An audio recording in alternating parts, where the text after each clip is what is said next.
तुम्हारी बेवकूफियों से आजिज आ चुका हूं मैं। आगे से ध्यान रखना। गुस्ताखी माफ हो जनाब। अस्सलाम वालेकुम जनाब। अफजल मियाँ, कहिए खैरियत? हमारी हार ने अखबार की कीमत बढ़ा दी है।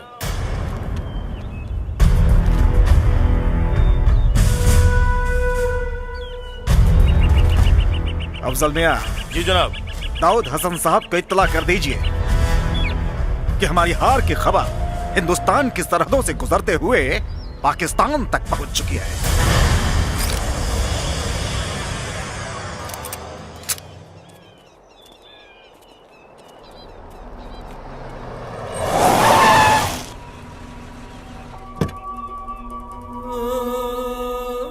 मुल्क किसी जमीन का मोहताज नहीं होता। जमीनें हासिल की जाती है या जीती जाती है। जिन्हें लगता है ये जमीन उनकी है, उसे बताना चाहता है। जो मजहब को नहीं मानता वो काफिर,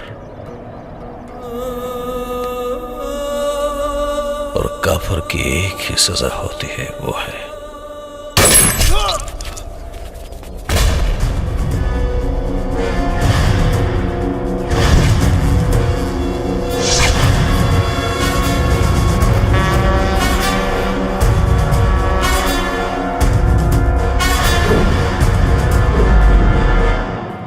अच्छा है, लेकिन उसे अस्सलाम वालेकुम भाईजान। हैदर अली साहब ने आपको याद फरमाया है।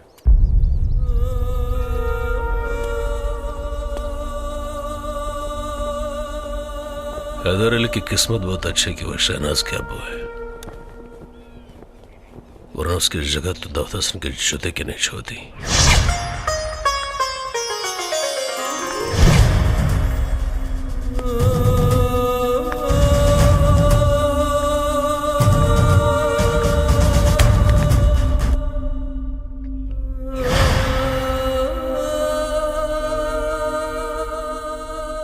शहनाज, जंगल है आपकी आंखों में, जहां कर मैं अपना रास्ता खो जाता हूं।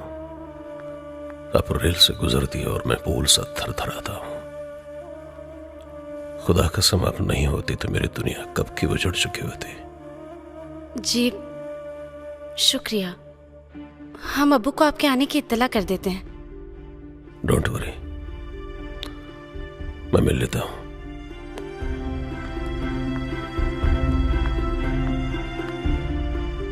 वो बहुत खुशनसीब होते हैं बेटी, जिन्हें इतना चाहने वाला शौहर मिलता है। इस आदमी से नफरत की बू आती है अम्मी। नहीं बेटी, ऐसा नहीं कहते। अपनी सांसों से कह दो कि अपनी जगह बदल लें, क्योंकि आपके अब्बू अपना फैसला नहीं बदलने वाले। और अगर हमारा फैसला बदल गया तो अब्बू? तो उस दिन बदलना जिस दिन हैदर अली और दाऊद हसन से मजबूत हाथ तुम्हें मिल जाए।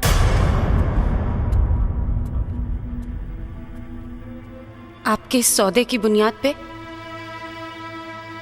आपकी बेटी कुर्बान अब्बू। वाह वाह वाह वाह वाह, सही कहा है किसी ने कि दो शेर एक पिंजड़े में रह ही नहीं सकते।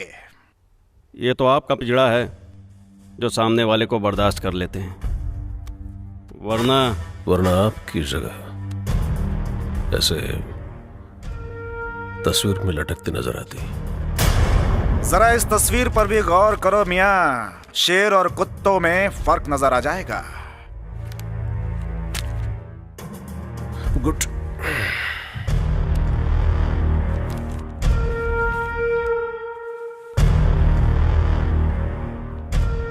किससे सुनने वाले इतिहास लिखा करते हैं हैदर साहब। इस हार को जीत में तभी बदल दिया जाएगा जिस दिन हिंदुस्तान की बर्बादी का झंडा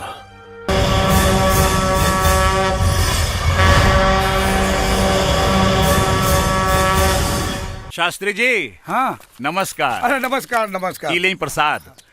बैठी बैठी बैठी। हाँ हाँ ठीक बा। प्रणाम चाचा। अरे अरे प्रणाम प्रणाम। कैसन प्रसाद है? अरे भाई, जब से जान बचल बना हम आपन देवता बदल देहनी। शास्त्री जी, जवन देवता हमनी की हिफाजत ना कर सके ओकरा के पूजला से का फायदा।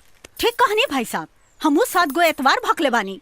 ए माई, अगर कबीर भैया के एक बार बेटा बना लेते तो इतवार सोमवार के झंझट खत्म। छोड़ ना नैना, अपना खेत के मरचा ढेर तीत लागेला। अरे मुझे से फेंक निकला। अरे राम राम राम राम, रवा के लागल तो ना हम ओकरा के मरनी ह, लागल तो ना नु है। ना ना कौनो बात ना है, बाकी तनी देखी राहुल लुटवा सही सलामत बा कि ना। अरे छोरी छोरी भाई, पहले ये बताई घर के समाचार कैसन बा? घर एकदम सही बा, बाकी परिवार अपने परिवार से ज्यादा खतरनाक है शास्त्री। बाकी एक बात बा, हमारे एगो बेटी बिया जवन साक्षात देवी बिया, साक्षात देवी। बॉडी के मजबूती देखत रहनी है। अरे तो तोरा बॉडी की मजबूती चेक करे खातिर के यह जगह मिलल हा? तो जगह बदल के देखी। अरे पहरावा पोशाक एकदम शालीनता के साथ।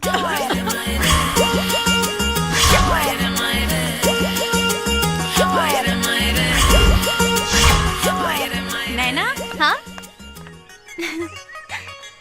कॉलेज में साड़ी? अरे इतना से बाबूजी के दिखावे खातिर। घर से निकले के समय साड़ी और घर पे जाए के समय साड़ी, और बाद में? हाँ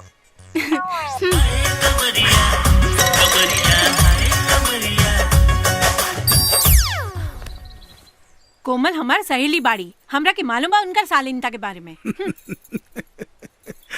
अरे बेटी, आइयो दादा। चाचा जब कह रहल बारन तो सही कह रहल होई हन।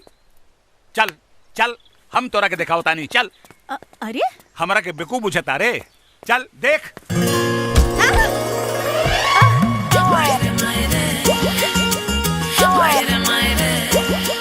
ये आवाज कहाँ से आयल रहे? अरे वो शास्त्री जी की बेटी नैनुआ हमरा कोमल से बराबरी करतिया। भगवान देले बेटा छप्पर फाड़ के। अच्छा, जब लेवे लें तो बहुत गलत जगह से। और दूध लेके ना आई नहीं रउआ? अरे हाँ, वो नैनुआ के चक्कर में भुला गई नहीं। तो ठीक बा, रउआ दूध लेके आई, हम मंदिर से आवतानी। हाँ हाँ ठीक बा। बेटी कोमल। जी बाबूजी। अरे हम नैनुआ के अंदर भेजनी है कि केहू और के? नैना के बाबूजी। अच्छा अच्छा ठीक बा। बाकी शास्त्री जी अपना बेटी के खिया पिया के एकदम लइका नियन बना दिले बाड़े। ढेर बहादुरी के काम करत आरा। सरकार इनाम दी ना, हमरा से ले ला। ढेर जबरी करबे ना तो अभी चिल्ला दे। चिल्ला हम कहा दे, हमारी इज्जत लूटे खातिर घुसल रहलो हो। सही नक्षत्र में तोर जन्म नहीं खेलागा। एक अबीर, अपन प्यार के अबीर लगा के हमार नक्षत्र। देखा घर में कोई ना बा, मौका अच्छा मिलल बा, चला। ना रे, ये तो खाली धोए वाला पार्टी बा, कुछ करे वाला ना। अच्छा तोहार पुजारी के आवे के टाइम हो गई बा। ओम नमः शिवाय, ओम नमः शिवाय, ओम नमः शिवाय। ओम शिव शिव शिव शिव शिव। ए, लौकत नहीं खे, पूजा करे जाता नहीं। ए, पूरा रुक, भागे जो। रुक बे। ले ले, शिव पूरा भागे शिव जो। शिव शिव शिव शिव। रुक चला, रुक तक पंडित आई चढ़ाओ तानी है, रुक। लाइका से लाइकी, लाइकी से लाइका, बड़ से छोट और छोट से बड़ आदमी कैसे गायब करल जाला, आई सीखी। बंद कर, झूठ मूठ के खेल के लिबाड़े। फालतू, ऐसे बढ़िया तो हम दिखा दे रे। मरद के बेटा हुआ ना, एक जादू दिखा दे, महतारी क्रिया खाता नहीं, मुझवा अपन कटा दे, नहीं तो काट दे। चल दिखाओ तानी। आई 1 मिनट खाली देखते हैं। हाँ, जमूरा। हाँ भाई लो। आगे ले बड़का जादू दिखावे। अरे ना चुप रही। का भाई लो? आज गइल सोएब के मुंह। का हो जादूगर? जवन काम ही आंख बंद करके कर दी हैं, तू आंख खोल के कर देबा। जादूगर बानी, ई तो हमारा बाएं हाथ के अरे खेल बा, सिंपल 1 मिनट में। अच्छा हाँ, सोच ला। सोच ले नी, मूछ कटा जाई।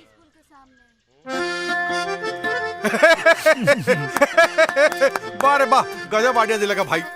आज से तोहरा के जीतल जरूरी बा भाई, काहे कि आई तोहार मूंछ बड़ी सही लगता। ई का हो? मरचा के पाउडर। मरचा के पाउडर ई का होई? ये आंख बंद करके डली है आ तू आंख खोल के डलबा। आंख खोल के? हाँ ये न शर्त लागल रहल। ना हुसैन अस्तूरा लिया। ना ना अरे कटवा ले। महंगा पड़ी। अरे कटवा साले। हाँ कट गई। बड़ा महंगा पड़ी मुझ काटे वाला के, हम विधायक जी से कहते। इना मानी, अगर कपारो छिलो लोग ऐसे ही ना मानी। ला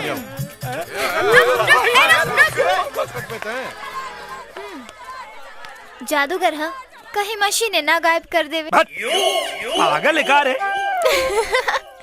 कमाल है विधायक जी, हम इतना विधायक देखनी, बाकी रउआ जैसन विधायक कबो ना देखनी।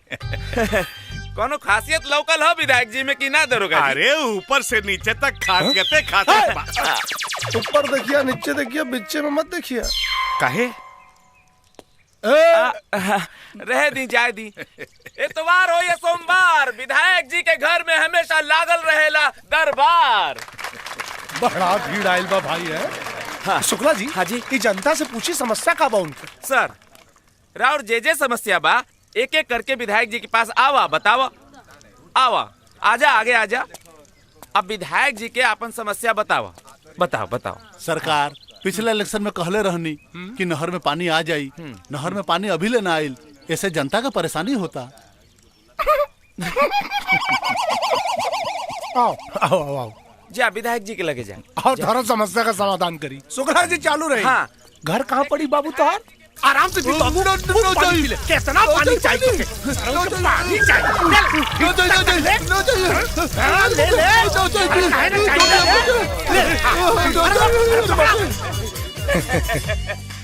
दांत मत चियारा, ताली बजवा। हाँ तालियां तालियां। हाँ, तालियां। धन्यवाद धन्यवाद।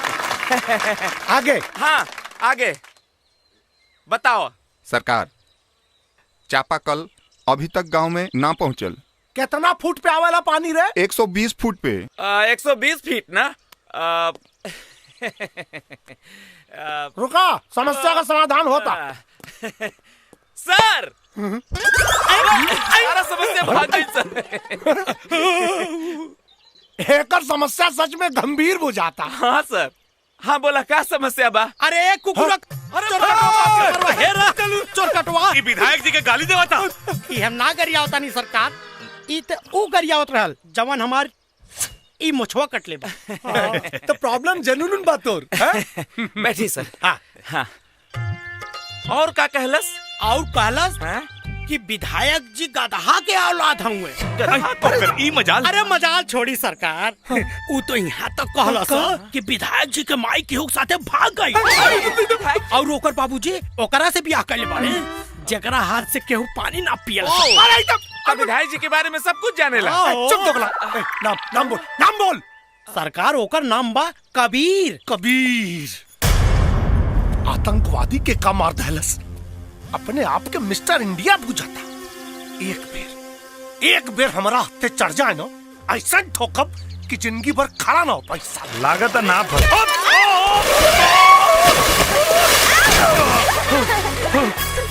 कार्य नरी ठोक दली। अरे साला चश्मा खुद लगौले बाड़े और हमके आलर कहता रे। और सुन है नहीं, और रास्ता पे खड़ा रहबे तो केहू ठोक के जाए। हाँ? ई रास्ता तोर बाप बनवले बाने? हाँ, आ गईले। के रे? रामेश्वर बाबा। अरे बाप रे बाबूजी। बाबा प्रणाम। खुश रह बेटा, खुश रह। हुसैन बेटा यहाँ क्या करत बाड़ा? मछली पकड़ा तानी। अच्छा मछली पकड़ा तारा। तू क्या करता? लागता कबीर चाचा के मछली के मगरमच्छ पकड़ ले ली बिया।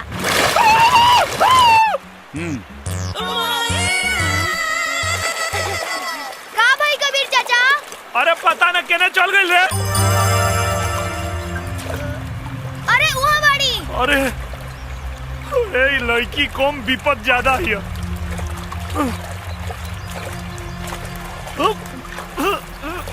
निकलल निकलल। ए कोमल, कोमल, अरे उठना रे। ए देखना लागत अब पानी पी ले भैया। तो निकालो। कहाँ निकला था? अरे पीठ पे दबाइले से पानी निकली, पेट पे दबाओ। पेट पे? हाँ दबाओ। सुना, मुंह में फूका तो हवा अंदर जाई तो पानी बाहर आई। फूका। क्या बात करता है? हाँ फूका। फूकला से पानी बाहर निकली? हाँ। फूका ना तो मर जाई। फूका। अच्छा होने देख। अरे मुंह से मुंह लगा के फूका, दूर से थोड़े।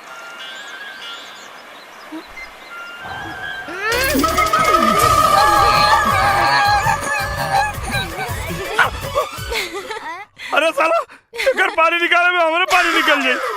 भाऊजी ये क्या करत रहले है? अब हमारे समझ माइल की चश्मा लगा के तू कौन मछली फसावत रहले है? तू एक शरीर छू के एकरा का पवित्र कर देले। ए चल चल घरे चल चल। कौना नक्षत्र में पैदा भइल बिया हमरा तो बुझाइबे न करेला। पंडिताइन ए पंडिताइन, अरे जल्दी आवा। अरे चिल्लात काहे बानी? हम कोनो बहिर बानी का? तनी धीरे बोली ना। अरे कबीरवा एकरा शरीर के पानी निकाले खातिर पूरा शरीर अपवित्र कर देले बा। अगर वो नदी से ना निकल रही तो हम डूब के मर गई रहती। चुप। एकरा शरीर पे हर जगह गंगा जल के छिड़काव करा, जहाँ जहाँ हाथ लगौले बा। चला बेटी चला, जबले तोहरा के शुद्ध न करब तबले कैसे लोग जानी कि तू रामेश्वर पंडित की बेटी बाड़ू। हाँ जा ले जा भीतर ले जा।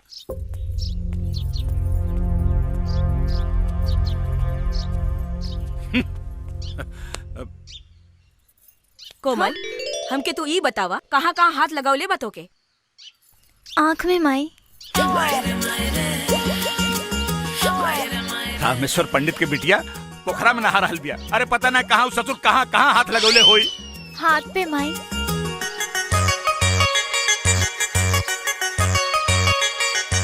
ए सुनैना, अरे गंगा जल डाल के अच्छी तरह से नहवैया करा के। ओठ पे माई। अरे कोनो तो ऐसा जगह होई जहाँ तोहरा के छुवले ना होई।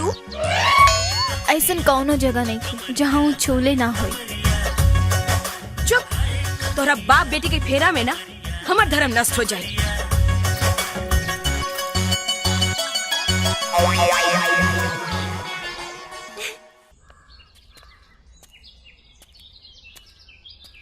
ए मुखिया जी, इस सब मुंह लटका के बैठल बाड़न, कौनो शोक सभा चलता का? ना ना महाराज ना, आदमी लालीपप के बेटी हो ना, दोनों झनकवा झुमकी दोनों से परेशान बा। और कबीर से हमहू परेशान बानी। अरे ओकनी से पहले का एक इलाज होके के चाहिए। अरे पहले ओकनी के बारे में सोची, कबीर पर बाद में आए मुखिया जी। इ नौटंकी से इ गांव के जितना बच्चा जवान बा सब बिगड़ गइल बा। अरे तो ओकनी के पकड़ के लिया के इ पंचायत में 4 थप्पड़ रसीद करा, सारी नौटंकी समझ में आ जाई। हाँ पर लेके आई के कबीर। तो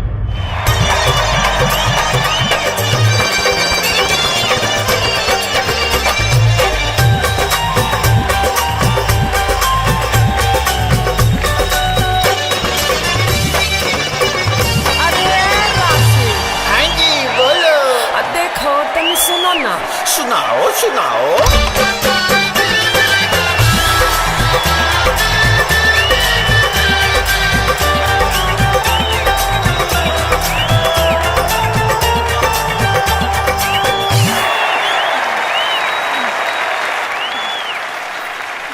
हो गई तब चला, बचल खेला पंचायत में खेलिया।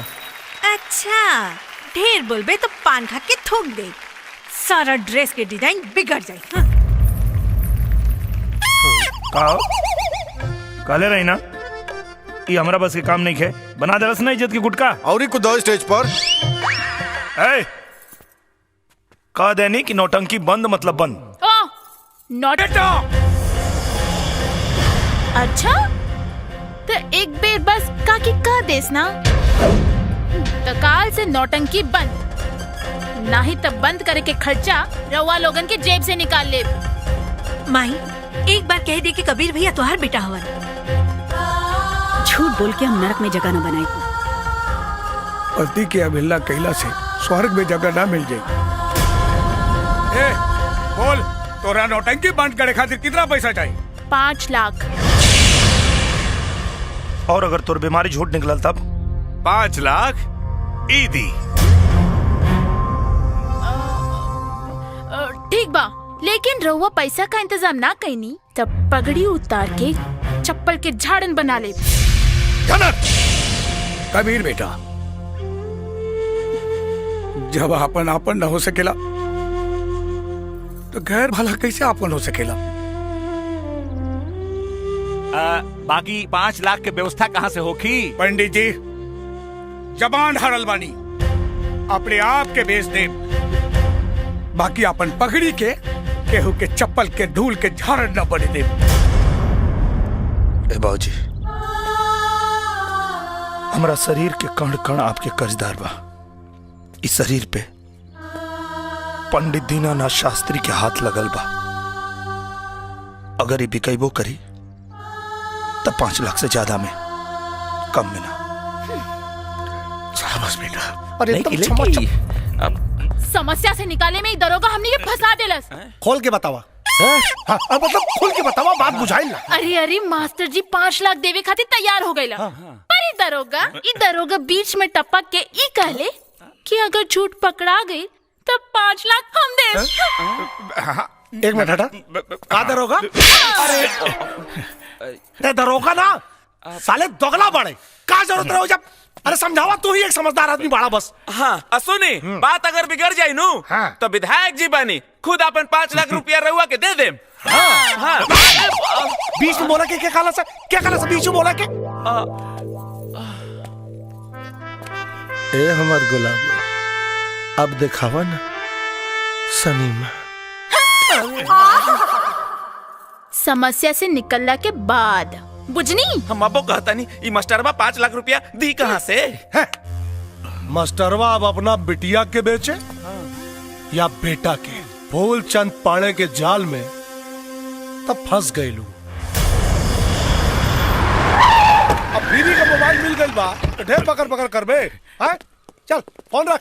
नमस्ते मुखिया जी, सरपंच जी नमस्ते। ली विधायक जी बैठी। कहा चच्चा, का जरूरत है वो नौटंकी वाली के मुंह लगौले के? 5 लाख रुपया कहाँ से देबा? नौटंकी कैले बिया, और नौटंकी के कोनो पैसा ना होला। तोहनी के कैसे मालूम कि वो नौटंकी कैले बिया? अरे बीच में मत बोला सन। बैठ जाए। सॉरी सर, बैठ जाए सर। चच्चा, अगर बीमारियां सही निकल गई तब का करबा? 5 लाख रुपया दिया ही। अगर झूठ निकलल तब? तो 10 लाख रुपया विधायक जी दे दी हैं। सॉरी सर, सॉरी। पैसा तोहनी जैसन लालची आदमी के लालच है, और यहाँ बात मान सम्मान के बाद कुछ और बोला। अच्छा, कुछ और? हाँ, शास्त्री जी का जूता और हमार सर। विधायक जी, अगर बात सही निकलल तब? तो विधायक जी के जूता और शास्त्री जी के सर। हे शास्त्री जी, बेटा अगर जूता कपारे पे रखवा देना, हमरा क्या याद करिए? 5 की जगह 15 लाख दे। हाँ, घर तक संभलता नहीं के, चलल बाड़े लोग पंचायत संभाले। चला रे सर। आई सर। माई, ये का कर देले तू? बड़ा भरोसा बना तोरा बाबूजी के अपना बेटा पर। वह भरोसा के क्रिया, अगर हमार बेटा हार गई तो भगवान के दरबार में अकेले से कहता के तोहरा प्रमाण देवे के पड़ी। अगर हमरा सुहाग के पकड़ी गिरल ना तो जहर खा के जान दे दे। हट माई। माई काकी।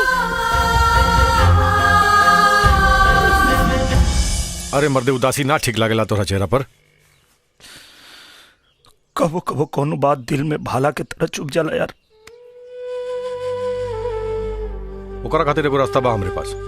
पंडियो जी के सहमति बा, और ऊपर सोचबा तो एकदम सही रास्ता निकल आई। कौन रास्ता? कोमल से ब्याह कर लो। कर तो ले यार, लेकिन हमरा जीवन में औरत के प्यार नहीं के वो जन्मा के दरगाह पे फेंक दिया, कि वो अपना के प्यार न दिया। कोमल से जान से बढ़ के प्यार करी ले। कहीं वो ठुकरा दे तो जीते जी मर जाए यार। कबीर, अगर फिर आगे कबो ऐसे कहला तो एक थप्पड़ मारे, बिना बियाहे के पति कहे लगभग।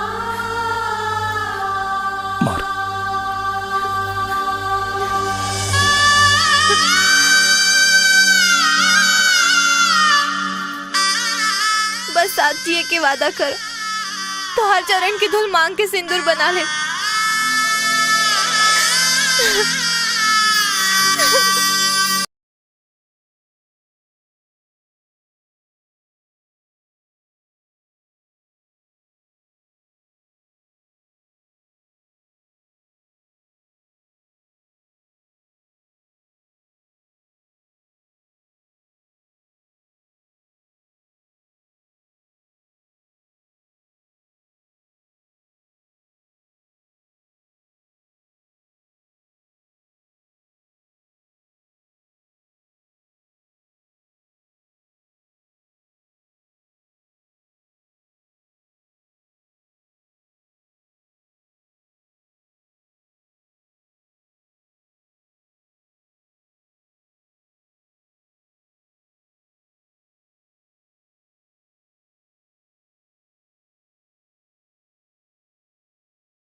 जनक के हाथ सही बा। तोरा किसे बता रे? बाजार में स्वेप सब्जी खरीदत देख ले। हाँ कसम से हमके देखला तो हाथवा ऊपर को ले लस। हाँ जैसे वो मदारी के ले रहे। फिर बोलबे ना तो हमारा मुंह बोमा पुल हो जाई। मजाक सही नहीं खे, बात सही भी हो सकता। एक काम कर लो, पूरा गांव के झनकवा के द्वारे जुटावा, और हाँ विधायक जी के जरूर बुलैया। पर करबा का? वो तक कैला के बाद पता चली।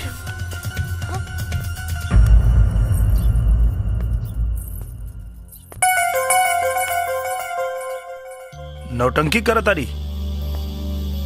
देखा कबीर, पास मत आवा। कबीर देखा, हमरा के छुओ मत, ना तो हम बाबूजी के बुला देब। बाबूजी की का बोले भी? इलाज हम करब कि तोर बाबूजी करिए? कबीर देखा, ये तो ठीक नहीं के करत। कबीर हम सच कहतानी, बाबूजी के बुला देब। बाबूजी के का बुला के करबो? तुहार इलाज देखा कैसे।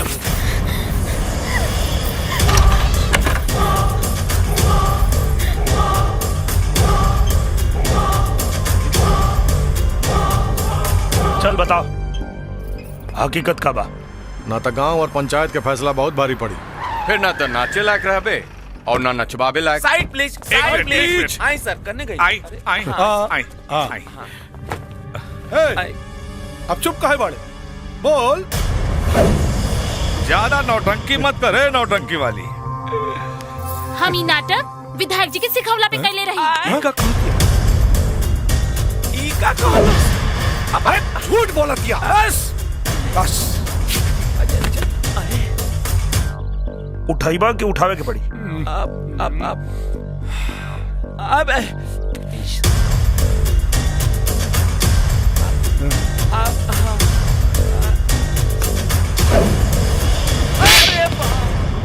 एक बात कान खोल के सुन ले, जवन बूढ़ बाप के जवान बेटा होके ना, ओकरा के कब्बो कमजोर समझे के गलती मत करी है। बाकी 5 लाख के बंदोबस्त कहाँ से करबा लालीपाप महतो? हमरा के माफ कर दी लोगन, हमरा से बहुत बड़का गलती हो गई। अब से मेहनत मजदूरी करब सन, आज से नाच गाना बंद। बड़ बुजुर्ग के पगड़ी के कन्यादान के साड़ी बना ले, पूरा गांव डोली के कहार बने के तैयार हो जाए।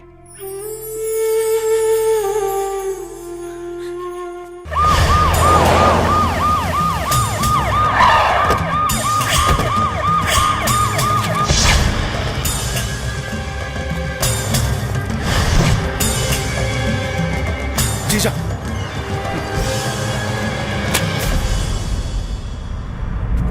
आई चुनाव खोपड़ी पे नाच रहल बा। अब चुनाव चिन्ह जूता होई का? हम वैसे रहनी मंत्री जी। पलटे के चक्कर में विधायक जी पलटा गई नहीं है। हाँ है जी। है ना? यस सर। अरे साले वहाँ खड़ा होके का बाबा जी का घंटा गाड़त रहला। अरे साला हमके अगर टेंशन में ब्लड प्रेशर हाई हो गलो। बवासीर हो। तू साले हमरा के नाम मंत्री जी। कम से कम ही वर्दी के तरह वो लिहाज करी। ई लोग के चक्कर में ई दरोगा दोगला बन गया है। ठीक है कहता रहा। आज हमारा समझ में आया कि कहावत कितना सही बा। जोरू का भाई एक तरफ और सारी खुदाई एक तरफ। सही कहा तानी जी। आइए आप यही की कमी थी। सुपारी दे रहे दीदिया। चुप रहा। इतना सुघर सार केहू भाग्यशाली के ही मिलेला। उठी ओने जाके बैठी। अच्छा। ई हमार बबुआ खातिर कुर्सी बा। रउआ खातिर तो प्लास्टिक के कुर्सी बा ताकि बवासीर में तनी कम दर्द होखी। जी देखता रे राज्य चलाए वाला घर चलावे में कितना असमर्थ बा। अब बुझाई जीजा हमरा के थप्पड़ काहे ना मारना। इनका के चप्पल खाई पड़ी। ढेर ना यहाँ के हमारे जीजा जी। तुम लोग साले सुधर जाओ। कितनी तकलीफ दोगे तुम लोग। मैं क्या करूं भाई। हेलो। दिमाग का फालूदा निकल आए। पाकिस्तान से हैदर अली। हेलो जी। हाँ जी जी। हाँ हैदर अली साहब वालेकुम प्रणाम। वालेकुम सलाम चौबे जी। कहिए सब खैरियत? जी जनाब हिंदुस्तान प्रगति कर रहा है। चुनाव नजदीक है। अब अगर जनता की सहानुभूति मिल जाती तो चुनाव तो हम ऐसे ही जीत जाते। सहानुभूति ठीक है। चलिए कर ही देते हैं हंगामा। दिन और तारीख आपका और काम हमारा। अरे जनाब शुक्रिया। तो लीजिए लगे हाथ। दाऊद हसन साहब से बात कर लीजिए। हाँ दीजिए दीजिए। वालेकुम प्रणाम हुजूर। 14 अगस्त का जवाब होगा 20 दिसंबर।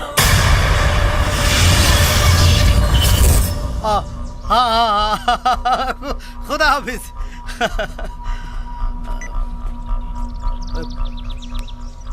देखला हिंदुस्तान में रह के डीलिंग पाकिस्तान से करीला। अरे ता जीजा के कर बाड़ा जुत्ता खाए वाले के दीदिया। दीदिया कहाँ बाड़ा बता रही। एक बात बताओ। तोरा सर पे जूता के रख ले रहे? मास्टर दीनानाथ शास्त्री का बेटा कबीर शास्त्री। कबीर शास्त्री तो बेटा कबीर अब की दंगा में पिला जे।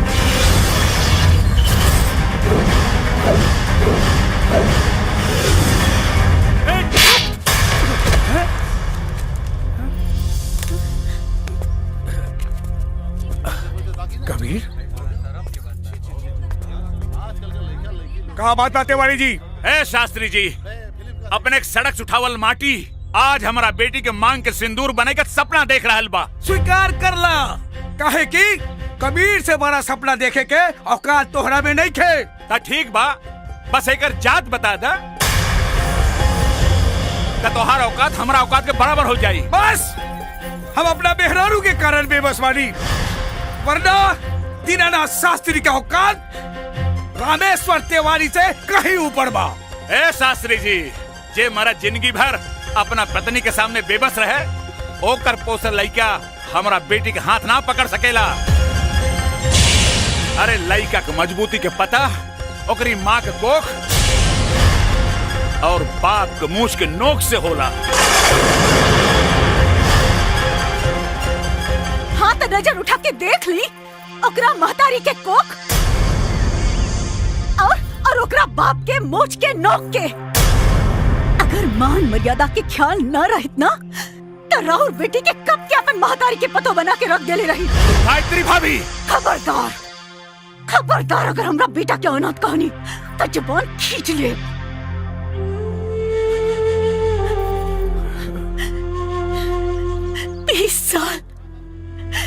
बीस साल लग गए हमरा के अपन बेटा पहचाने में। रवा तो 7 जन्म में भी ना पहचान पाई।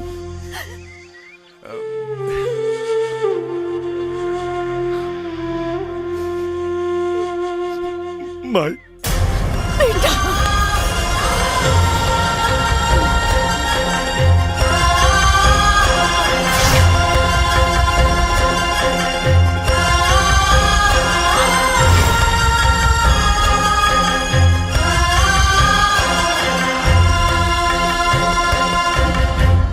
यह एहसान के कर्जदार हमरा और जिंदगी भर है।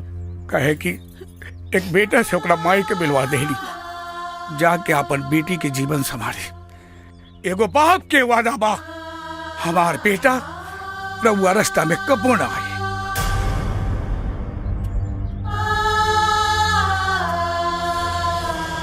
बाबूजी रवा रोवा तानी। रे नारे पगली, इतना खुशी के आंसू बा। ब्याहे के 25 साल बाद पंडित दीनानाथ शास्त्री के परिवार पंडित रामेश्वर तिवारी के वजह से आज पूरा भइल।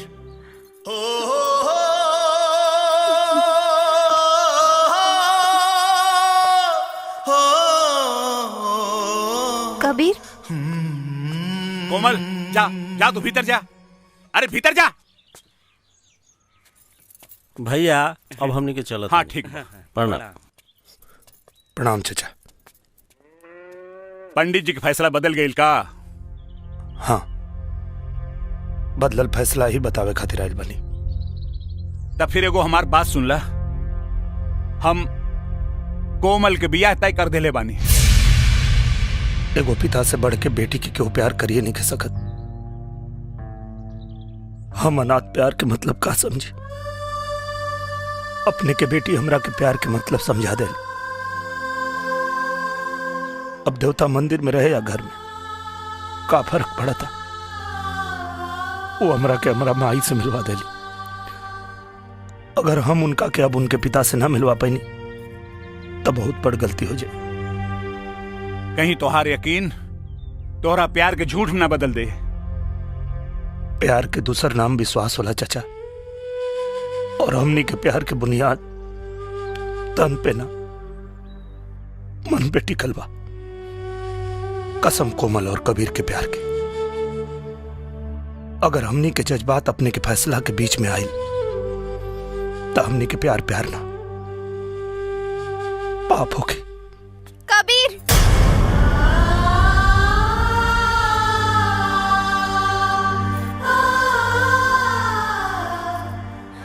औरत के भाग्य के फैसला हमेशा मर्द ही करेला। एक बात के विश्वास रखी है, जियत जी हमरा साथे भाऊजी के खोजल और तोहर त्यागर रिपोर्टर जाए, लेकिन मरला के बाद हमार तन और मन पर अधिकार सिर्फ हमार रही। और हमरा साथे ई गांव के एगो निकम्मा जाहिल अनाथ कबीर के याद जाए।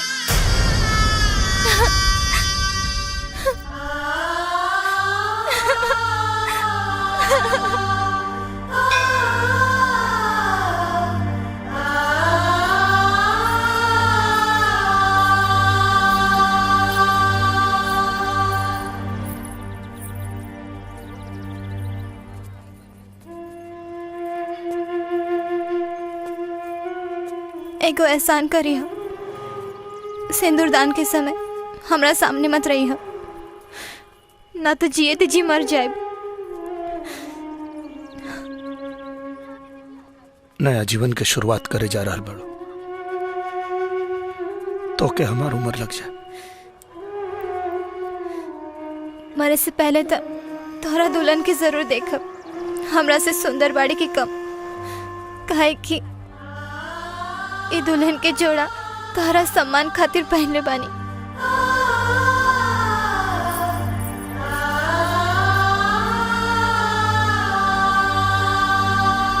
ओम गजाननं भूतगणाधिसेवितं कपित्थजम्बूफलचारुभक्षणं उमासुतं शोकविनाशकारकं नमामि विघ्नेश्वर पाद पंकजं मंगलम। बजरंगी घीव कहाँ बा? मंगलम पुंडरीका। का भेल पंडित जी? ठीक बा, घीव अभी ले आवत तनी। हाँ तनी जल्दी ले आई हो, ना तो मुहूर्त का टाइम बीत जाई। ओम शांताकारं भुजगशयनं पद्मनाभं सुरेशं स्वाधारं जगन्सदृशं मेघवर्णं शुभांगं लक्ष्मीकान्तं कमलनयनं योगिनीजानगम्यं वन्दे विष्णु भवर सर्वलोकैकनाथं। ओम श्री अग्ने नमः। अरे हाँ हाँ, देखो तो होने कहा रे। चल चल। सर्व मंगल मांगल्ये शिवे सर्वार्थ साधिके शरण्ये त्र्यंबके गौरी नारायणी नमोस्तुते। ओम आपदामपहर्तारं दातारं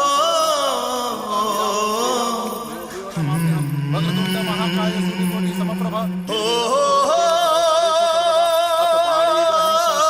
अहं करिष्यामि समर्पये।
जवन पूर बाप के जवान बेटा होके ना ओकरा के कब्बो कमजोर समझे के गलती मत करी है। कबीर हमार बेटा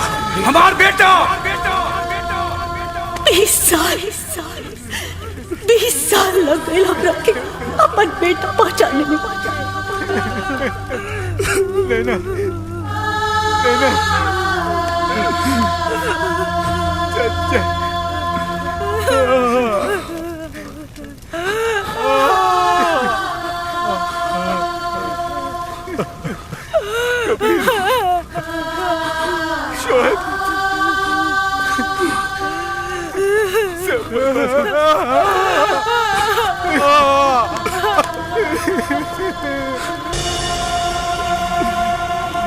आज पटना के सीरियल ब्लास्ट ने पूरे पटना और यहाँ के सिस्टम को दहला कर रख दिया है। एक के बाद एक पूरे 6 धमाके हुए हैं, जिसमें 2 धमाका गांधी मैदान, 2 पटना जंक्शन, 1 एग्जीबिशन रोड और 1 गायत्री मंदिर में। सबसे ज्यादा जान माल का नुकसान गायत्री मंदिर में हुआ है, जिसमें एक गांव के लगभग सारे लोग मारे जा चुके हैं जो शादी के मौके पर वहां मौजूद थे। मजा आ गेल रहे उस दिन बहुत मजा। का बात बा? रिपोर्ट लिखावे के बा। 1 मिनट बाद में बात करब। हाँ, रिपोर्ट केकरा खिलाफ? उ लोग के खिलाफ जे बम मार के हमरे अम्मी और अब्बू के मरले बाड़े। अरे बेटा, वो लोग पाकिस्तानी आतंकवादी बा। वो लोग के सरकार पकड़ी, हमनी के वो लोग के पकड़े के अधिकार नहीं खे।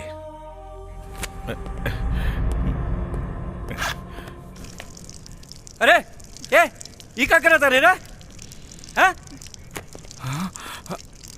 अरे साहब देखिए मुंह तता। ई का कैले? हमार अब्बू कहत रहे जे थाना में थानेदार रह के थानेदारी ना करे उ थाना ना पिसाब खाना होला। साले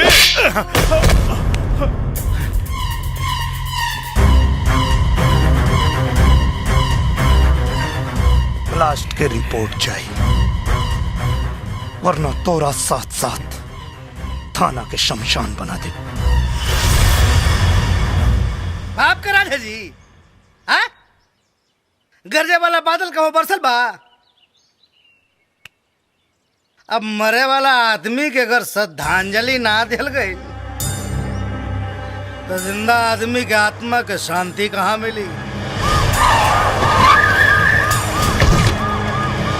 नमस्कार नमस्कार नमस्कार।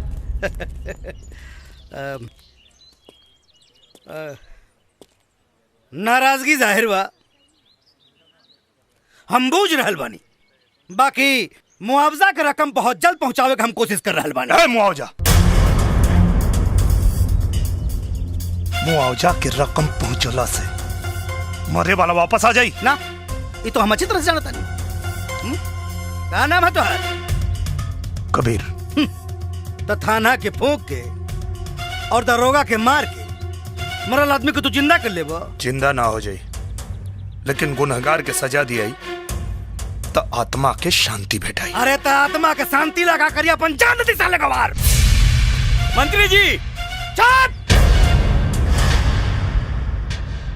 एक शब्द ना तो दफा लगा के तना ठोकवाई कि बुढ़ापा जियान हो जाई। कानून बड़ा होला, आदमी ना।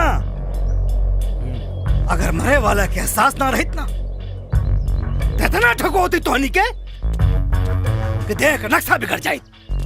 पुलिस वाले पे हाथ नहीं बताए, हाथ काट दे। 4 गो वोट का दे देना लोगन, मंत्री, मिनिस्टर, सांसद, विधायक सब तोहनी के जूता के धोला। सकल से बेवकूफ लागत रे, ना तो दहिया की चमनिया नोच लेती।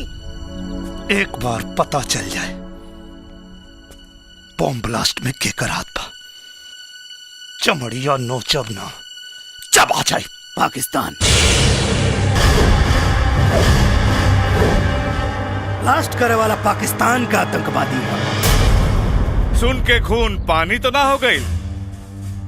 अरे महाराज, पहले ही तो पता कैला कि अनाथ के देह में खून बाग की खाली पनिया से काम चला था। खून पानी के पता वो दिन चली जब ब्लास्ट करे वाला के लिया के एजा। और अगर ना मर लेना तो फिर अनाथ के साथ साथ नाजायज भी कही भी। हाँ, ना तो फिर शहीदे में नाम लिखाई और ना तो फिर नाम दर्ज हुई। चला। मंत्री जी, जीवन और मृत्यु ऊपर वाला के हाथ में होला, लेकिन बॉम्ब ब्लास्ट कोनो आदमी करे लेवा। ब्लास्ट में मरे वाला एक एक आदमी की कसम खा के कहा था नहीं, ब्लास्ट करे वाला के यही धरती पे लिया के मारे। काहे कि बम के धमाका ही ना चिन्हेला कि मारे वाला हिंदू है कि मुसलमान। और यह बतावे खातिर आ रहल बानी पटना से पाकिस्तान। जनता मतलब बेवकूफ, एक नंबर का गधा। जब वोट की जरूरत हो गए तो हाथ जोड़ लेवे के, अगर बात पिछवाड़े दुलत्ती मार के भगा देवे। जान, फालतू बात करे के समय ना हो, जल्दी से आजा, जल्दी से आजा, करे जा सवाल जल्दी से चलो। विधायक जी के पता चली तो विधायक ससुरा हम उस बड़ा लागल होई कत्तो कीर्तन थोड़ा करत होई। अरे जल्दी करो हो, ए हमार पावर हाउस। रवा ऐसा नहीं, हम तो कब सोचले भी ना रहनी। अरे तोहरा सोच से भी बहुत ऊपर का चीज बानी। जब हम दारू का दलाली करी ना तो घसियारी न चरवाहिन केहू के ना छोड़नी। 3 बेर रेप के केस में भीतर जाके बाहर आ चुकल बानी। चरित्रहीन नंबर 1 कहा था, लिख के दे दी हो ना। पहले उठक बैठक करी।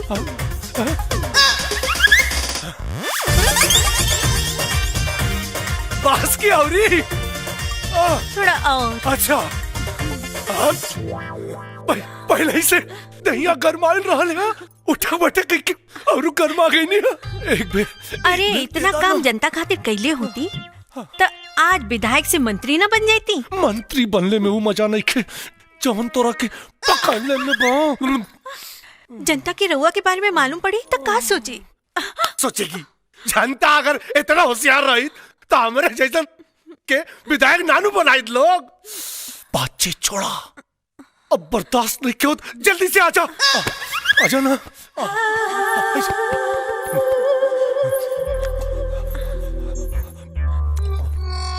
हम अगर रउआ लगे आइब तो रउआ बीमार हो जाए। कहे हो?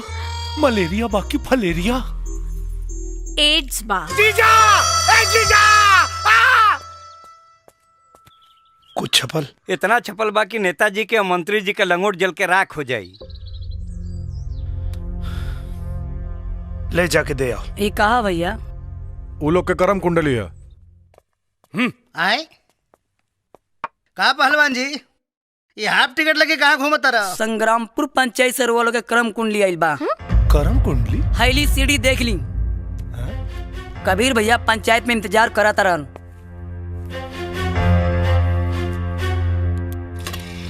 लगा जल्दी से देखी।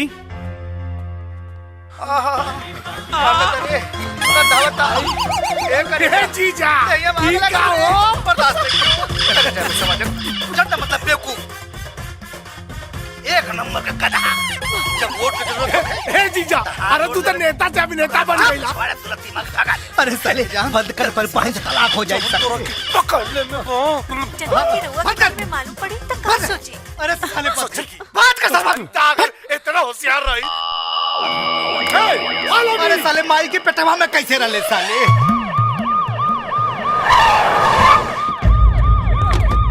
Side side. हाँ आई आई सर। हाँ साइड। चप्पल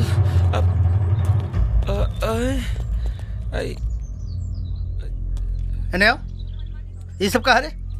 जीजा जी पब्लिक का मिजाज ठीक नहीं खिलाकर चुपचाप निकल चले। जूता चप्पल से डरा गए। जिंदगी भर विधायक रहा सारे को मंत्री ना बन पाई।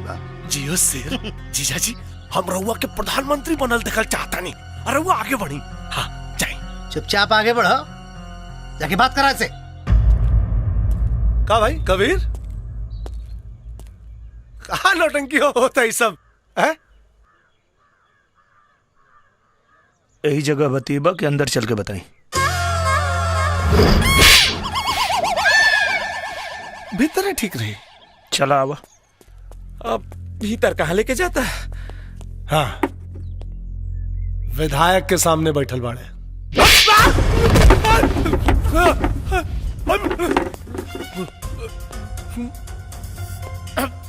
विधायक के सामने ना, नालायक के सामने बैठल बानी, वो सबूत के साथ। समझ में आई? हाँ, अब सब समझ में आ गई। अब सही आदमी भैया सही काम नु करी। हाँ, सही सोच ले होगा। जीजा जी के भेज रहा पानी। अब भैया जवन काम मंत्री जी कर सकन और मैं विधायक के काव का काम हो जाए भैया पक्का। हाँ, आ गई।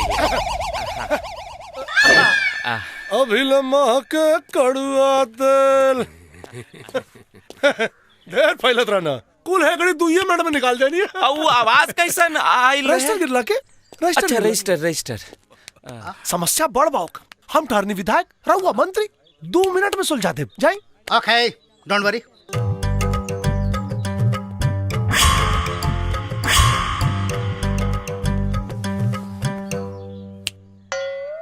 मंत्री के सामने बैठा है, डर नहीं लग रहा है? कुत्ता कटला के इंजेक्शन बाजार में मिलेला। कुत्ता किसको बोला है जी? तोरा के। शेर बोल। शेर तुम्हारा लिहाज कर रहे हैं, नहीं तो नटाई में दोनों उंगली डाल के ऐसे उल्टा लटका देते। वापस कर साले, वापस कर। का भाई सर? हाँ का भाई? लागत फिर रजिस्टर गिरल। कतना रजिस्टर बा अंदर हो? बॉम्ब ब्लास्ट में केकर हाथ रहे? बम ब्लास्ट हमरा का पता?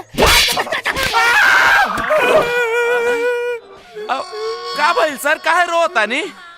अपना खातिर ना, जीजा खातिर रोवता नहीं। वो पाकिस्तान में अलहायदा नाम की एक संस्था है जो वो वाली फ्रंट पार्टी से जुड़ा हुआ है यार पाकिस्तान में। संगठन चलावे वाला के नाम।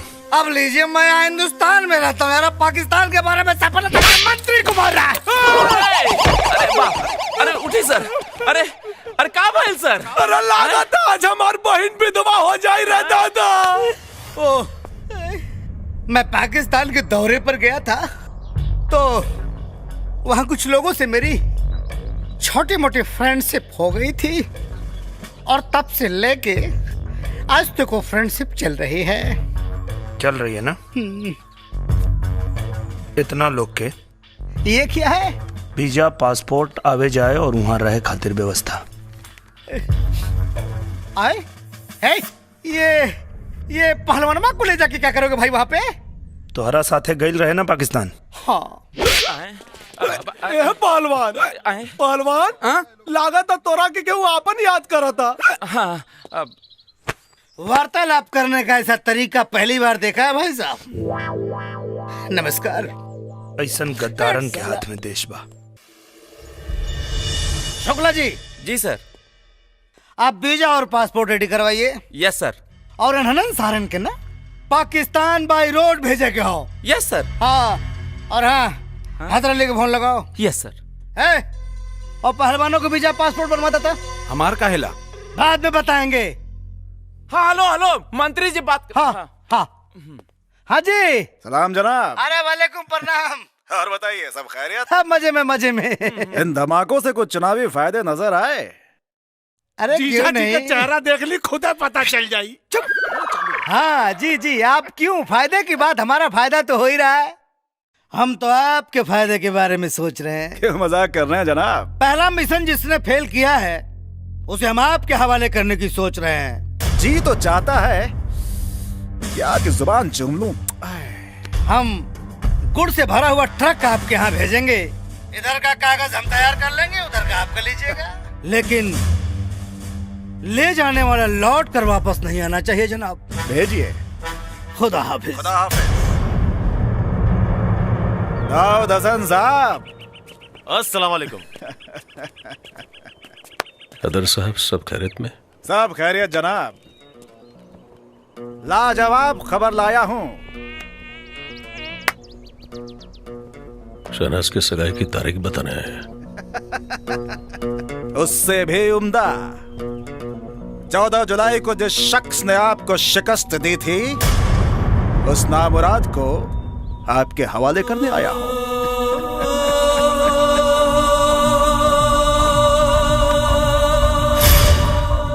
खुदा की कसम हैदर साहब,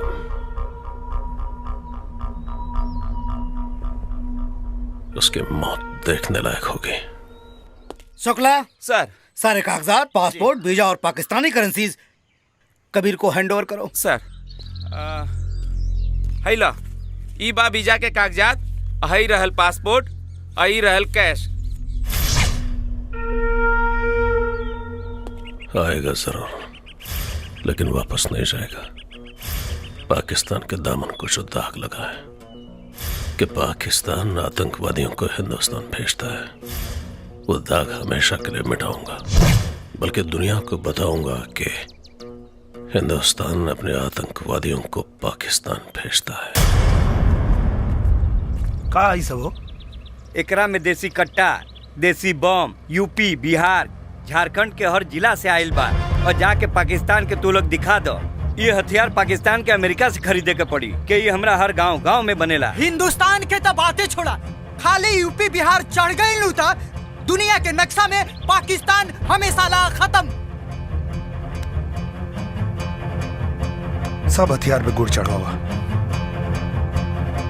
देखा था नहीं कौन साला पकड़ा था।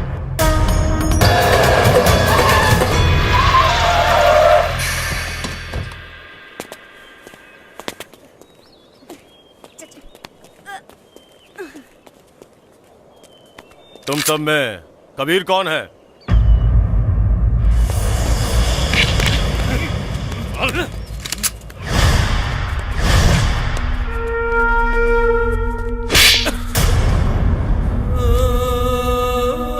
ये कबीर नहीं है,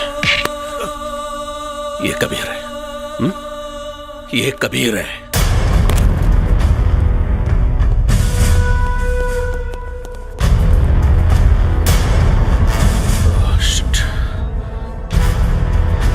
जाओ उस कुत्ते को पकड़ो।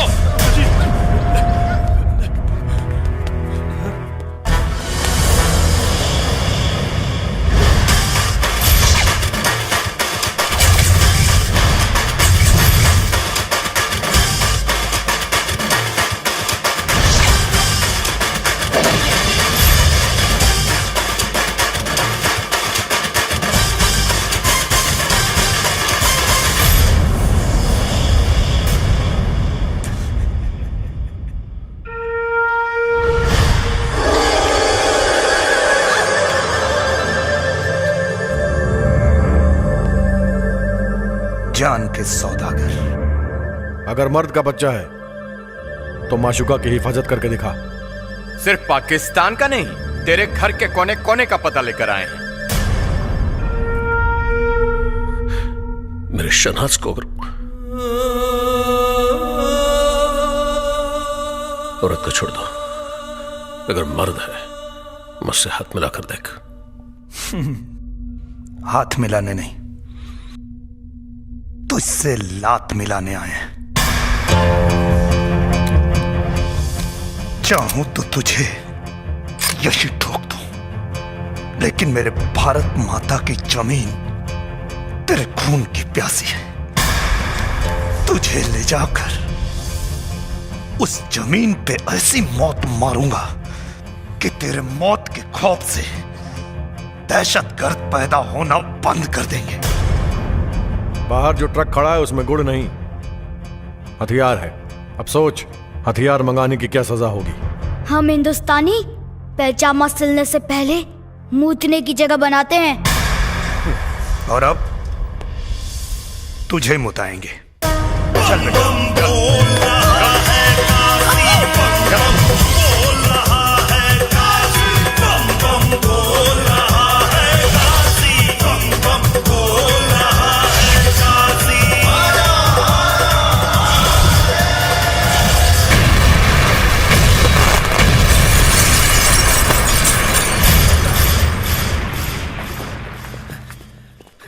अबे फोन उठा मच्छर जात।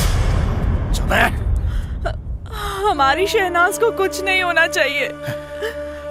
अरे बेगम साहिबा, आप बेफिक्र रहिए, शहनाज को कुछ नहीं होगा। हम उसके अब्बू है ना, कुछ नहीं होगा उसे। हम आपकी सियासत पर अपनी बेटी की कुर्बानी नहीं देंगे। सर, पाकिस्तान से phone sir. Hello, I am Choubey from Hindustan. अबे चौबे फ्रॉम हिंदुस्तान, तुमने ट्रक पे हथियार भेज दिया? अरे हम तो यहाँ से गुड़ ही भेजे थे। अब पाकिस्तान की धरती में वो गुड़ अगर हथियार बन गया तो मैं क्या कर सकता हूँ? तुम्हें तो दौड़ा दौड़ा के मारूंगा। पिछवाड़े में बम नहीं बांध दिया तो नाम बदल देना। धमकी नहीं। धमकी? हेलो, हमारे यहाँ 10 मरता है तो एक मुखिया पैदा होता है। हमारे यहाँ 100 मुखिया मरता है तो एक विधायक पैदा होता है। और अब आप खुद सोचिए कि कितने मादर डॉट डॉट मरे होंगे तब मैं एक मंत्री पैदा हुआ हूँ। सबको दौड़ा दौड़ा के ये लुधियाना से लेकर लाहौर तक नहीं भगाया ना, तो मेरा नाम भी हैदर अली नहीं। इस रूट की सभी लाइनें व्यस्त हैं। कृपया जब तक मामला सॉल्व ना हो जाए तब तक फोन ना करें। टीटी पूपा पू टिन टिन टिटों। का भाई ले जीजा, कौनो प्रॉब्लम बा का? हाँ, पाकिस्तान के पिछवाड़ा फाट गई हो, तू सीए जाइबा।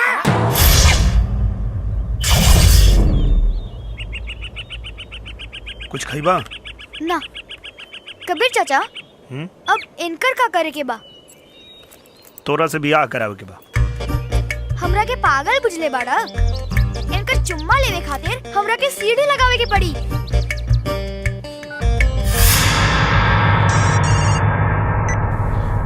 शहनाज,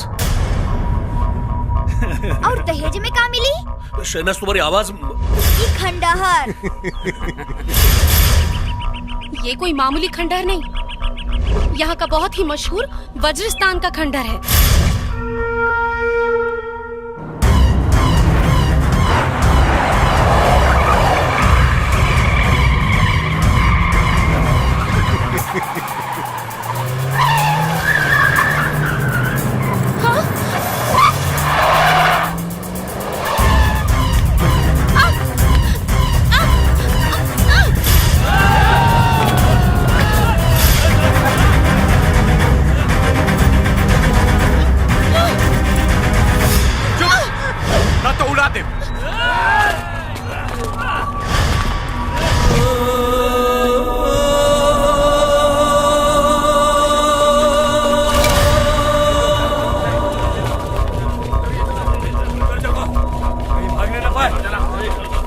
हमरा लागत है सबका राम नाम सत्य ऐसे हुई।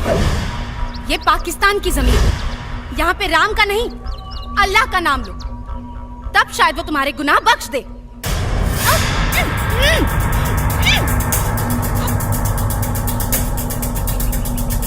शोएब, बिना बॉल के सिक्सर मारे की पड़ी। इंशाल्लाह।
नहीं तो खोपड़ी खोल दूंगा।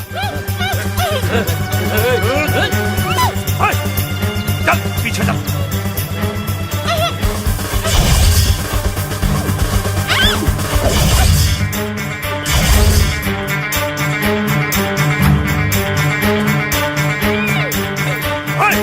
老子，我得向他说话。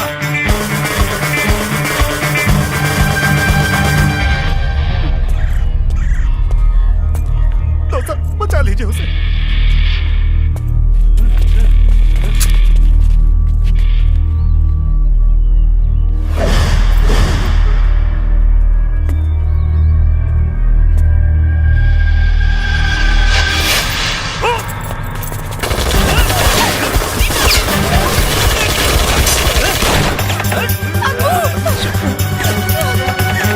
मेरा बच्चा।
जिन हाथों से उसने आपको छुआ है,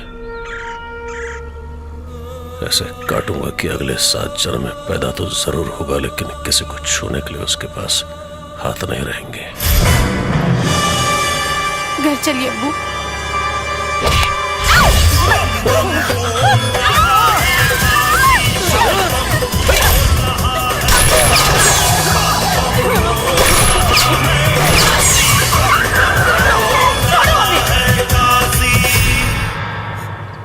ऊपर वाला भी उसी का साथ देता है जो रमजान में राम और दिवाली में अली को देखता है।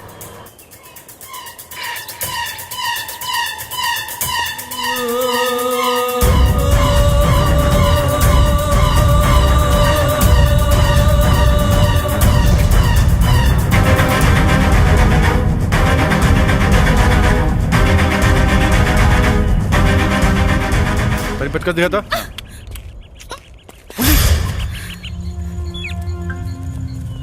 पुलिस बा, पुलिस। इनकी माँ का हमने की पुलिस से कुछ लेवे देवे कि नहीं के, हमने के टारगेट के होर बा। चलो यहाँ से, चला। चलो तू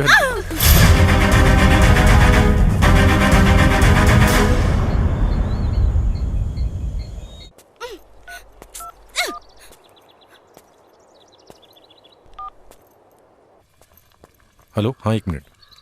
हाँ ये दोनों दे दीजिए। हाँ हेलो। अच्छा सुना, कपड़ा और सामान कुल के ना गिल बा। ये बताओ कि हमारा कहाँ पहुंचे के बा? कहाँ बड़ा तू लोग? गुलशन इकबाल टाउन के खंडहर। गुलशन इकबाल टाउन? गुलशन इकबाल टाउन कहाँ है? यहाँ से 5 किलोमीटर। 5 किलोमीटर। अच्छा सुना ना, एजा को दुकानदार बाबू बताओ था कि जैसे 5 किलोमीटर दूर बा, तो हम फटाफट होता नहीं। सुनो, तू अपन ख्याल रखिए, पुलिस से सावधान हुई। ठीक बना पहुंचा था। हाँ।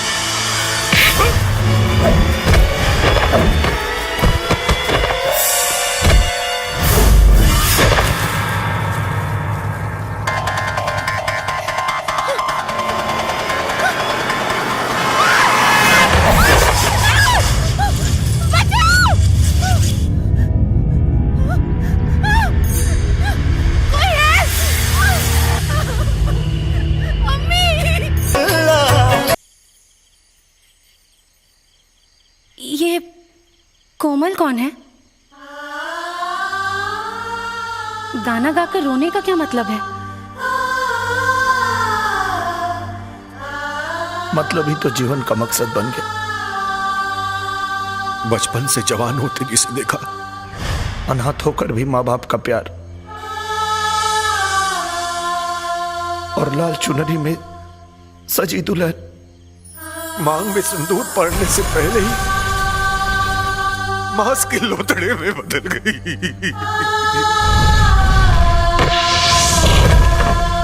उसी का नाम था कोमल। लेकिन ये सब किसने किया? आपके अब्बू हैदर कागज में लिखे हुए सबूत दस्तावेजों की तरह होते हैं, जो सच कहते हैं, झूठ बयान नहीं करते।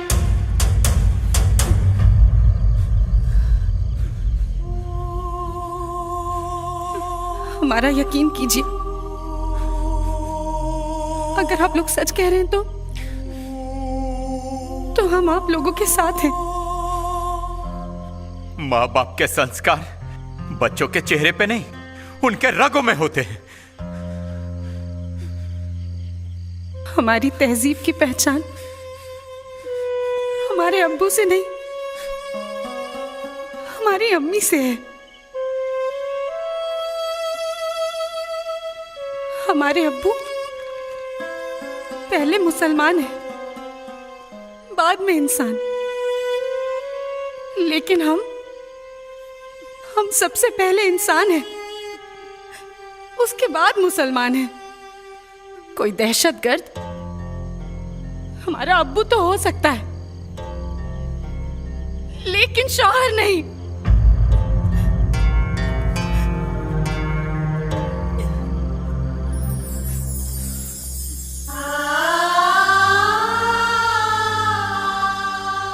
हमारे यहां औरत को देवी का दर्जा दिया जाता है।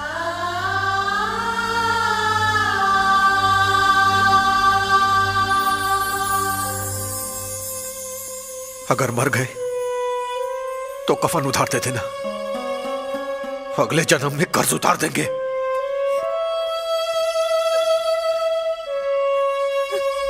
हमारा फैसला बदल गया तो अब उस दिन बदलना जिस दिन हैदर अली और दाऊद हसन से मजबूत हाथ उन्हें मिल जाए।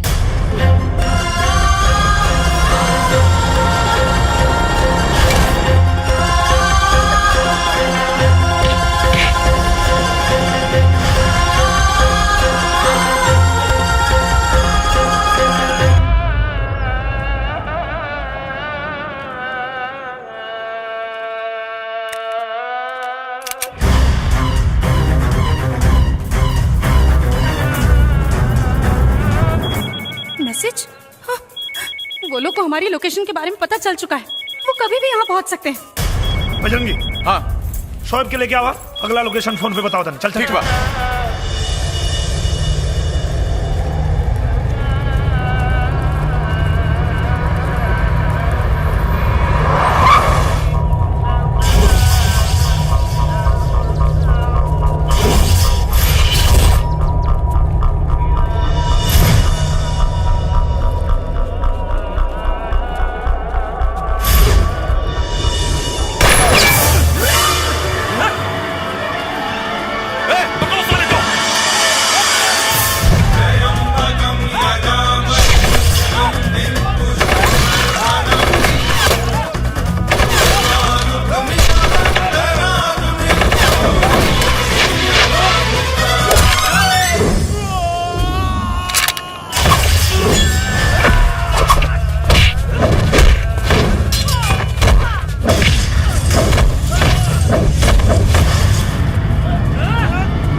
नाम क्या है तेरा?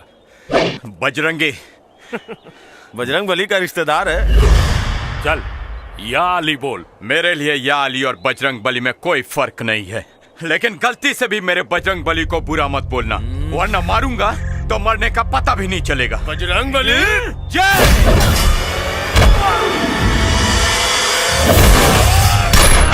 या अली, जय बजरंग बली।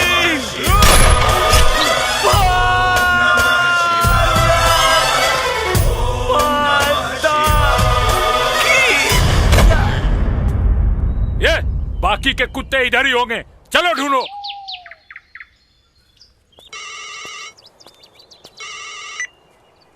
हाँ शोएब। हाँ हम बस पहुंचे। हेलो शोएब। हेलो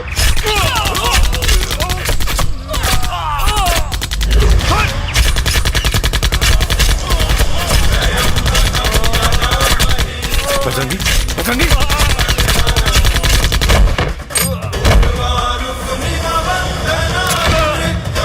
बजरंगी, बजरंगी।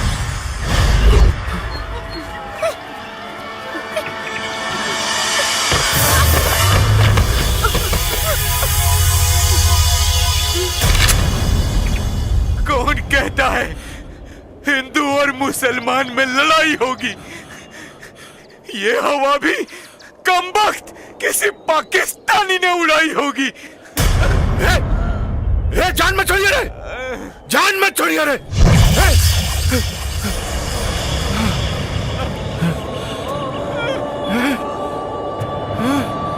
बजरंगी,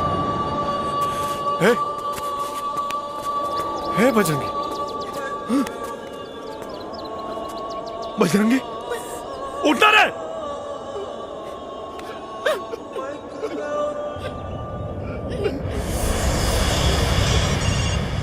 कल पाकिस्तानी अखबार पढ़ लेना। पढ़ने के बाद आंख और दिल दोनों अपनी जगह बदल देंगे। तुम्हारे भेजे हुए कुत्तों की लाशें कल पाकिस्तानी अखबार के फ्रंट पेज पर होगी। साले साहब चल के गांव वालों के बता देवे ये क्रांतिकारी के क्रांति खत्म। फॉलो मी सर। आइए सर। हाँ हाँ सर। हाँ कहा मुखिया और सरपंच और गांव वाला सारा लोग सुन ला। कल अखबार का फ्रंट पेज पढ़ लिया सब। हिंदुस्तान से आए हुए आतंकवादी पाकिस्तान की जमीन पर ढेर। नाम कबीर दीनानाथ शास्त्री, शोएब खान, हुसैन खान, बजरंगी पंडित। यस। अब फटाफट सीढ़ी वापस कर दे लोग। कहाँ से मसीहा टाटा फेस लोड़ा की गए। हे मंत्री, ई हिंदुस्तान के माटी है। माटी कम बारूद ज्यादा होला। ये जब फटी ना तब पाकिस्तान के नामो निशान मिटा दे। ज्यादा बोलेगा साले। साला मसीहा मरे लाना मार के आवाला बुझे रे मंत्री। बंद है साला लोग के।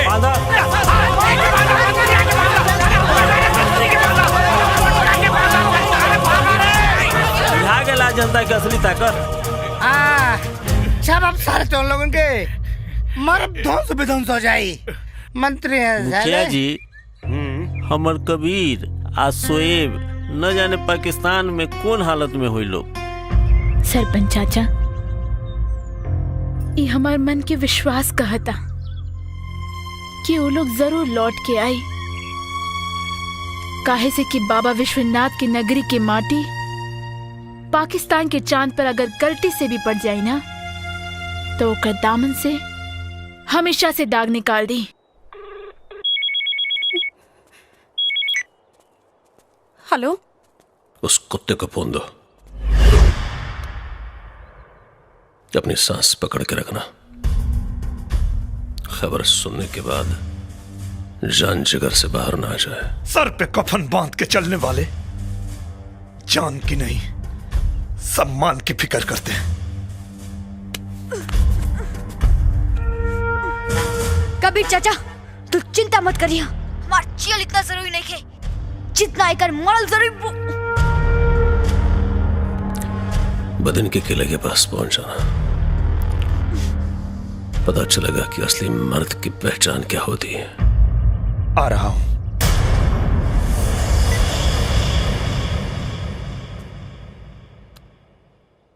क्षमा तो नहीं मांगूंगा, क्योंकि प्यार और जंग में सब कुछ जायज होता है।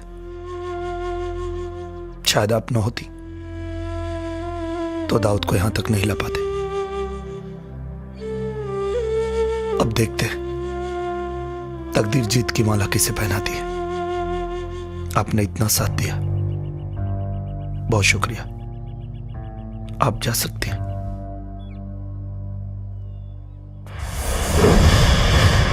कबीर, बदनसीबी का दाग लेकर जो हाथ अब्बू और दाऊद हसन से भी ज्यादा मजबूत लगा, उसका सहारा भी नहीं मिल पाया।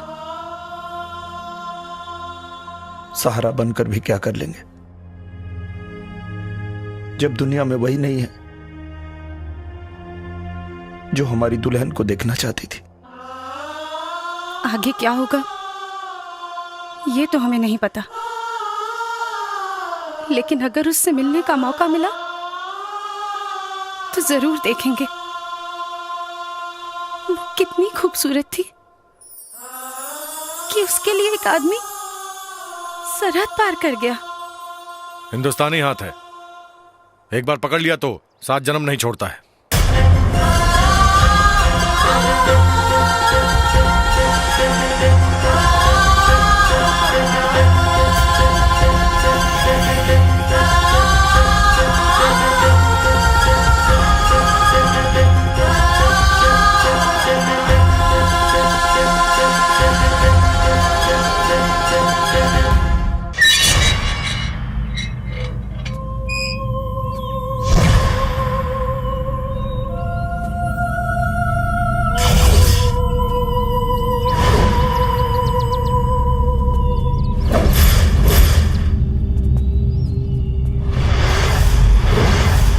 औरत को मोहरा बनाकर मर्द होने का फक्र करता है। औरत को मर्द मोहरा बनाता है तो बच्चे को मोहरा बनाने वाला ही होता है।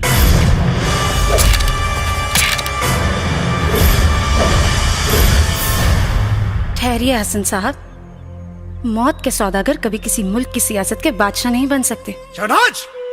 अल्लाह के वास्ते कुछ मत कहिए अब्बू।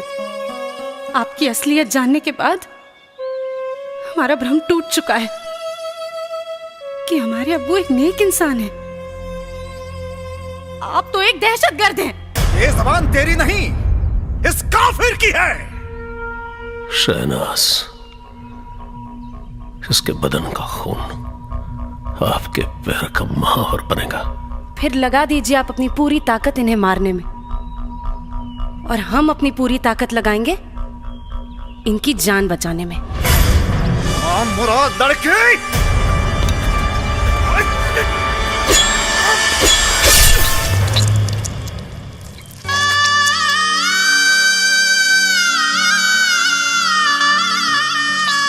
देखा हसन साहब, किसी नेक इंसान का खून कभी पांव का महावर नहीं बल्कि मांग का सिंदूर बनता है। अब दहेज में कफन भी तैयार रखना शहनाज। दहेज में कफन नहीं दाऊद हसन, पूरा पाकिस्तान लेके जाऊंगा।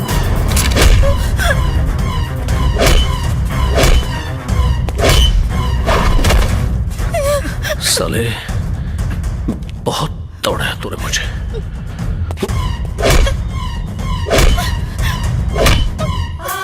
मार दाऊद हसन, और मार।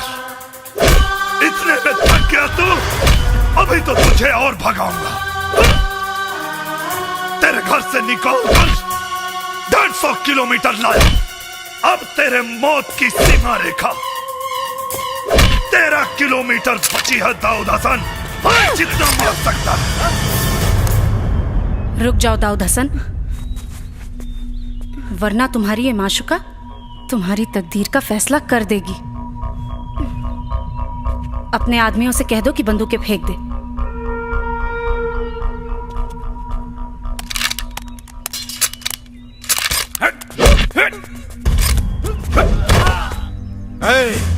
दाऊद हसन, इसने तेरी माशुका को उठा के दुल्हन बना लिया।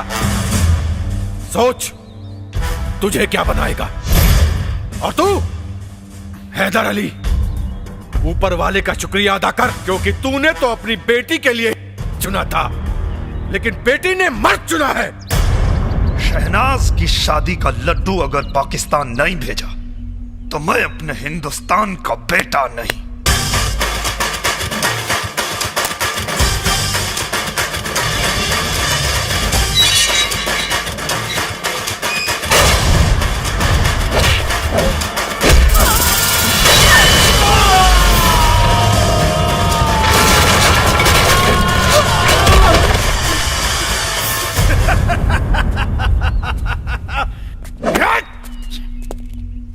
एक अदना सा वो काफिर हिंदुस्तानी हमें ये बता गया कि जिसे हमने शेर समझा था मर्द, वो यकीनन गीदड़ है। गीदड़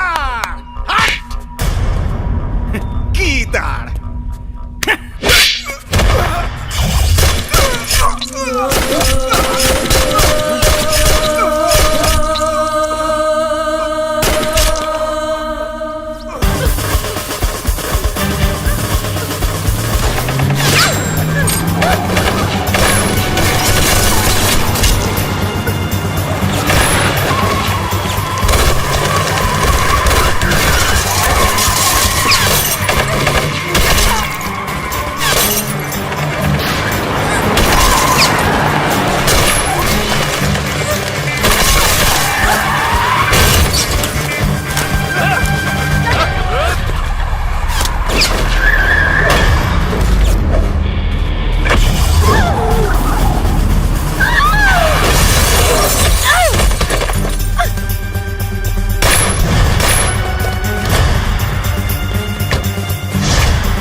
पहलवान आज ले नालायक रहल, लेकिन लायक के मौत मरी।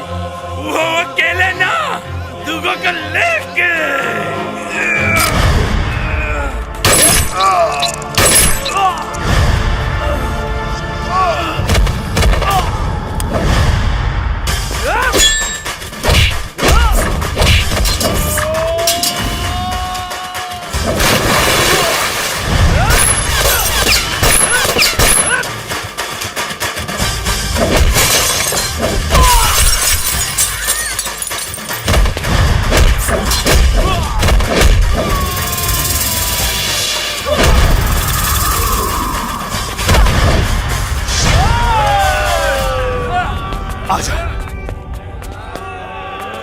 एक हिंदुस्तानी आज तुम सबको दौड़ाएगा और मुंह दिया पूरा हिंदुस्तान तो तेरा मुल्क बह जाएगा।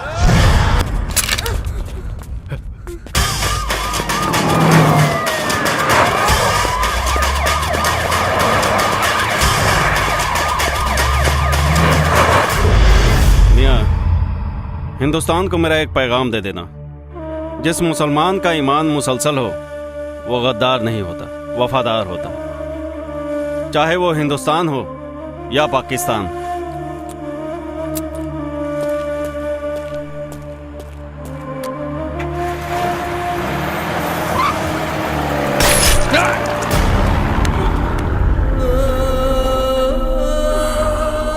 कुत्ता साला, मुझे मालूम था वतन के साथ तू गद्दारी करेगा। तुम्हारे भी ताबूत में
मातरम वंदे मातरम वंदे मातरम वंदे वंदे मातरम वंदे मातरम वंदे मातरम वंदे।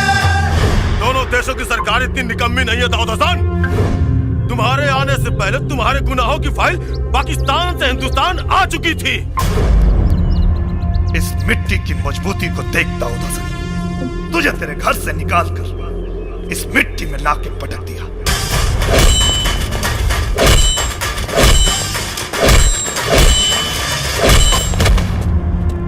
इन कदमों को देख दाऊद हसन, तुझे पता चलेगा कि बेटे की जगह हमेशा बाप के पैरों में होती है।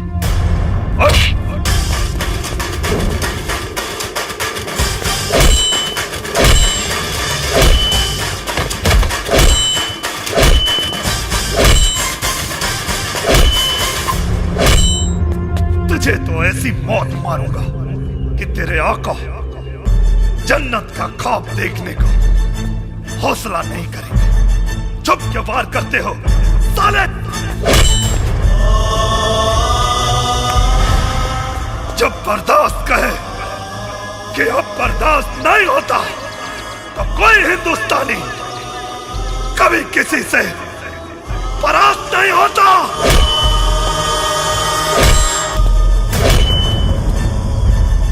अब की जंग छिड़ी तो चेहरे का खोल बदल देंगे।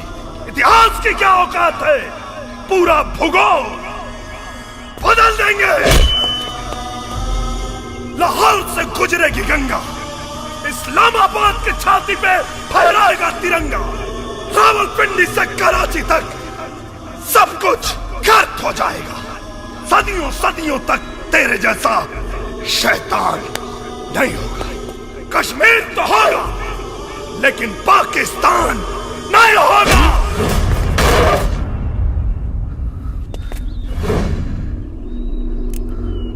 हो गया तो सुन, अपने दिमाग को जरा सा जोर डालो। जब तक जिंदा हूं तेरे हिंदुस्तानी सिस्टम की गोदी में बैठकर बिरयानी खाता रहूंगा।